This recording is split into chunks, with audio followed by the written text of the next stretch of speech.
ராணுவ மேஜரிடம் 1 கோடி ரூபாய் மோசடி செய்த புகாரில் பாஜக பிரமுகர் கைது செய்யப்பட்டிருக்கிறார். அண்மை செய்தியை பார்த்து வருகிறோம்.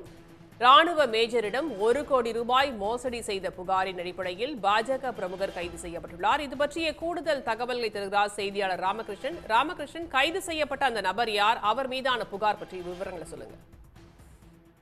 அதாவது தலைநகர் டெல்லியில் தான் வாடகைக்கு இருந்த வீட்டை தனது சொந்த வீடு என்று கூறி ராணுவ மேஜரிடம் 1 கோடி ரூபாய் மோசடி செய்ததாக பதிவு செய்யப்பட்ட வழக்குல தமிழ்நாட்டைச் சேர்ந்த பிரபல மோசடி மன்னனும் பாரதிய ஜனதா கட்சியைச் சேர்ந்தவருமான நாகராஜ் சாகரை ஜம்மு காஷ்மீர் போலீசார் கைது செய்து தற்போது அவர் ஜம்மு காஷ்மீர் சிறையில் இருக்கிறார். இவரை பொறுத்தவரையில் தமிழ்நாட்டை சேர்ந்தவர் தான் இந்த நாகராஜ் சாகர். இவர் கடந்த 2016ஆம் ஆண்டு தமிழ்நாடு சட்டப்பேரவை தேர்தலில் பாரதிய ஜனதா கட்சி சார்பில் ராணிப்பேட்டை தொகுதியில் போட்டியிட்டு தோல்வியடைந்தார்.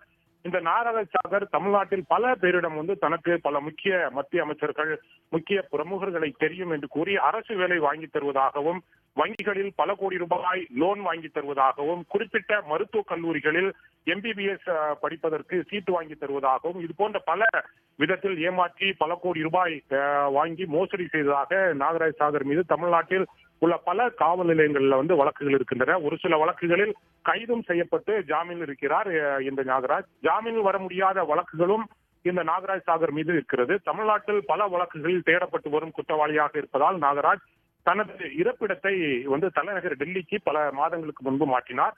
கடந்த சில மாதங்களாக டெல்லியில் உள்ள பிரதான குடியிருப்பு பகுதியான டிஃபென்ஸ் காலனியில காங்கிரஸ் கட்சியின் சார்ந்த முன்னாள் MP ஒருவருடைய வீட்டில் வாடகைக்கு தங்கியிருக்கிறார். தான் ஒரு VVIP என்றும் பாரதிய ஜனதா கட்சியில் ஒரு முக்கிய பிரமுகராகவும் இருப்பதாக கூறி வரும் இந்த நாகராஜ் தான் வாடகைக்கு இருந்த அந்த வீட்டை தனது சொந்த வீடு என்று கூறி ராணுவத்துல ஜம்மு காஷ்மீரில் மேஜராக பணிபுரியும் தரம்வீர் தீட்சித் என்பவரிடம் விற்க முயற்சி மேற்கொண்டிருக்கிறார்.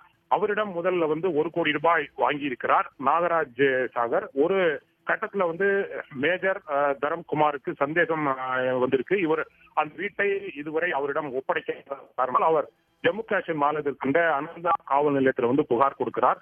மேஜர்னுடைய புகாரின் பேர்ல மோசடி மன்னன் நாகராஜ் சாகரை டெல்லி போலீசார் உதவியுடன் ஜம்மு காஷ்மீர் போலீசார் கைது செய்து காஷ்மீர் அழைத்துச் சென்று சிறையில் அடைத்திருக்கிறார்கள். கைது செய்யப்பட்டிருக்கின்ற இந்த நாகராஜ் சாகர் தற்போது ஜம்மு காஷ்மீர் சிறையில் அடைக்கப்பட்டிருக்கிறார். இவர் நாகராஜ் சாகரை பொறுத்தவரையில் குடியரசுத் தலைவர் திரௌபதி முர்மு, குடியரசு துணைத் தலைவர் ஜெகதீப் தன்கர், பிரதமர் நரேந்திர மோடி, மத்திய வெளியுறவுத்துறை அமைச்சர் ஜெய்சங்கர், அமைச்சர்கள் பியூஷ் கோயல், நிதி அமைச்சர் நிர்மலா சீதாராமன், அமைச்சர் தர்மேந்திர பிரதான் உள்ளிட்ட பல முக்கிய பிரமுகர்களுடன் எடுத்ததாக கூறப்படும் போட்டோக்களையும் அவர் வைத்து அனைவரையும் ஏமாற்றிதான் இந்த பண மோசடியில் ஈடுபட்டிருக்கிறார்.